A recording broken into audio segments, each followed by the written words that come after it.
evening, everybody. Of course, DMVWrestling.com presents In This Corner. Of course, I'm your host, Diamond K, and as WWE Raw is going off the air, I'm glad that you all could join us. Of course, if you can't listen to us live, you can always hear us in the archives on iTunes, also on blogtalkradio.com. And it looks like actually our guest is here a little bit early, so we're going to get right into things. Hello. Who is this? Hello. Hello. This is Rock and Roll Buck Zumhofe from Minnesota. Buck Zumhofe, sir. Glad that you could join us. And first of all, what's the weather like up in Minnesota? Wonderful. 70 degrees outside. Oh, well, that's good. That's good. And, of course, we've been talking about you joining us here, and I'm very glad that we could take some time to sit down and talk with you. Thank you. A lot of our listeners have emailed me some questions, and, of course, I have some questions of my own Absolutely. about you and your career, definitely.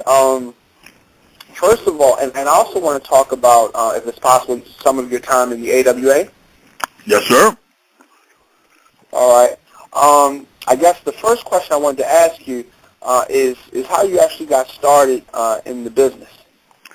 Well, same as always. I'm going to try to cut her back, but that's a half an hour story at least. Yeah. But the best we can do, I suppose, is. Were you a fan as a child? Oh, I watched wrestling with my grandparents. No, and I'm damn near as old as Ric Flair, not quite. But anyway, so my grandparents, I'm talking way back, believe it or not, lived out in the country, did not have a television. But on Saturday night, wrestling in Minneapolis was on the television from 6 to 7:30. My grandparents, Grandpa and Grandma, showed up at our doorstep every Saturday night at about 10 minutes to 6. And my mom and dad and I and my little sister, we all made sure that supper was already out of the way.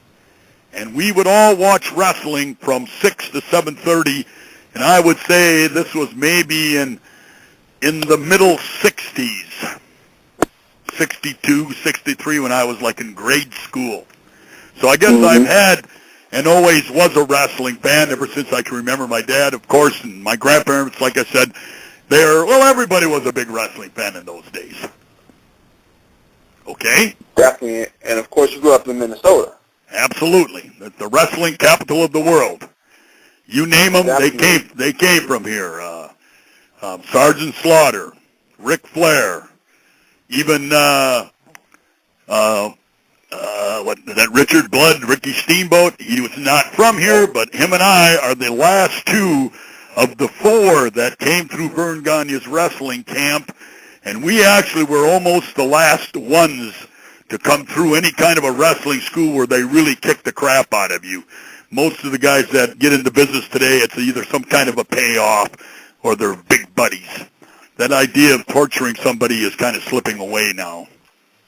Yeah, definitely. And you mentioned the American Wrestling Association. When you did your training camp, how long was the training?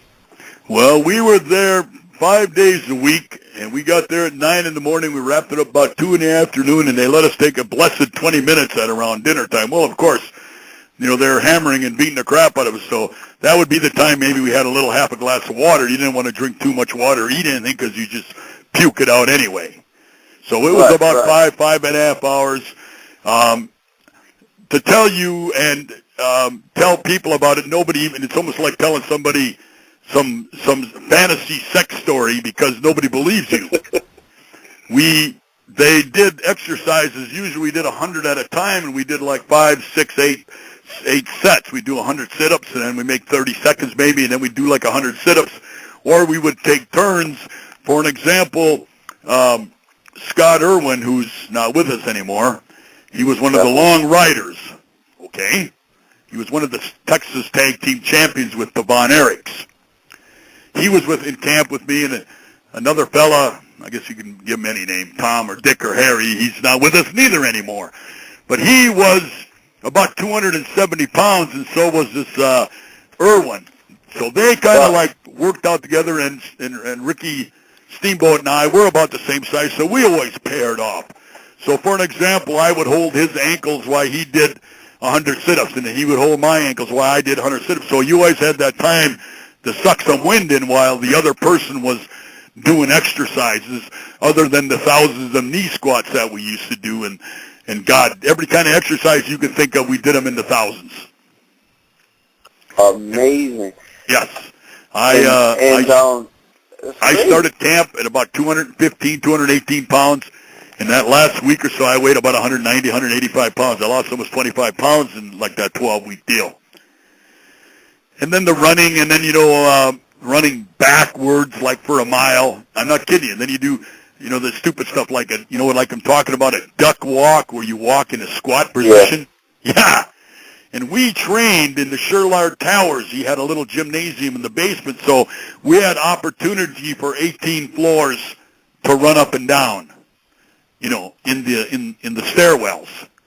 So we do the 18 floors, and then Ricky would hold my ankles, and I would use my hands, go up all 18 flights on my hands. And then he would do it going down, and the next day we'd change it around. This sounds crazy and bizarre, but it is a fact. That crazy... And this was the conditioning for the cardio? Yeah, I don't know what it was conditioning. I think, no. What it was all about, okay, we're getting off the track here, but we'll finish this and then we'll get back to my beginnings. Back in the day, the promoter was looking for guys who wanted to be and loved and would practically do anything to be into this business, okay? Money wasn't important because the promoters have plenty of money. So the idea about camp was to eliminate you. They wanted to get rid of you. When Ricky Steamboat and these other two fellas came to camp on that first Monday, there was 40 of us. 40 guys wanted to be big-time wrestlers. 5 days later, the following Friday, not 2 weeks, not 3 weeks, 5 days later, there was only us 4. We're the only 4 that were left. Yeah, I can't take it, I don't believe it, and my stomach is sore, and my rear end is sore, and, and all of that. So the idea of that type of training was to eliminate, not necessarily that you would become a wrestler. Now promotions, small-time promotions, of course, they charge some exuberant money to somebody, and that guy pays his money, and that's why not everybody, but you have a variety of professional wrestlers who should not be in this business. Okay, end of that conversation. Definitely. All right. And I guess after you completed your training, did you start in the AWA at that point? Yes. Well, let's back up a little bit because it's a kind of entertaining. I went to college for about a year, and then I had a little money saved up, and I bought a truck. And I had my own delivery routes. I delivered miscellaneous steel, aluminum, bolts, nuts, things like that to different little factories, and I had my own little route and all of that. And I would watch wrestling. I'm talking about now, I'm about 20 or 21 years old just. And I watched that wrestling on television. I did not make it to the Olympics in the 70s. I tried. I got beat. That was the end of it. I was an all-state wrestler in high school. I did the 1 year at the University of Minnesota there, and that was kind of, I thought, hey, that's the end of it. But as I watched that stuff on television, I thought to myself, it looks like it'd be a heck of a part-time job. Wrestling on television. I didn't look at it the money. I didn't look at it at the fame. I just thought it'd be kind of cool to be on TV. Girls see you in the tavern. They see you in the restaurant and say, hey, didn't I see you on television? So it was that kind of an idea. Are you with me? Definitely. Okay. So then, excuse me, I was watching it on television, and lo and behold, Then the little TV announcer, Marty O'Neill, back in 1973 or whatever it was, have you got what it takes to become a professional wrestler? Travel, see the world, make a lot of money, call this number at the bottom. Well, I don't know. I was watching it, and it didn't even, register. Then the following week, I watched wrestling again on TV, and it was the same finish. You have what it takes, so I wrote that stupid number down. And I was in Minneapolis. I happened to be making some deliveries down there, so I stopped at a gas station, got on the old payphone. They didn't have cell phones in those days, okay? Right. Called up this number. The lady answers it and says, AWA. Well, this is Buck Zumhofe. And I saw that ad about wrestling.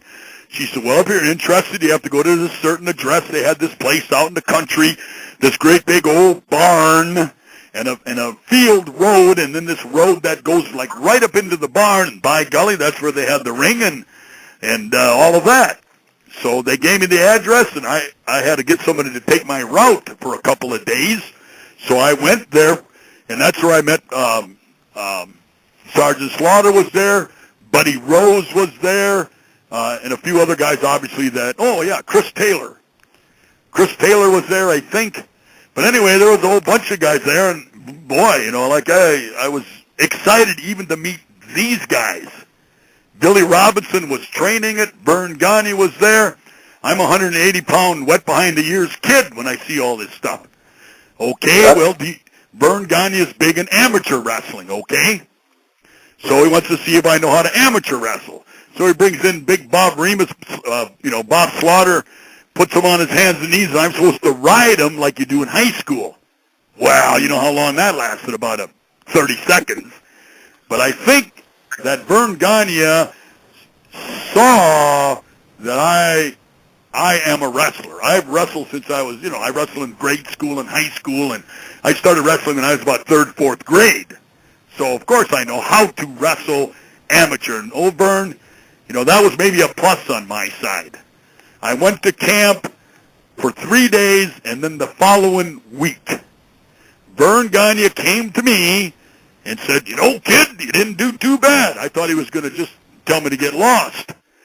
But he said there's only 2 weeks left in camp. It's impossible for me to catch up with the others, but he wants me to work out, do that crazy stuff they were doing at camp, keep in touch, and a year later, you can come back to camp. Okay? Hello? Yes, I'm here. I'm okay. Listening. So now we're going to skip all of that, and now we're back to what I told you before.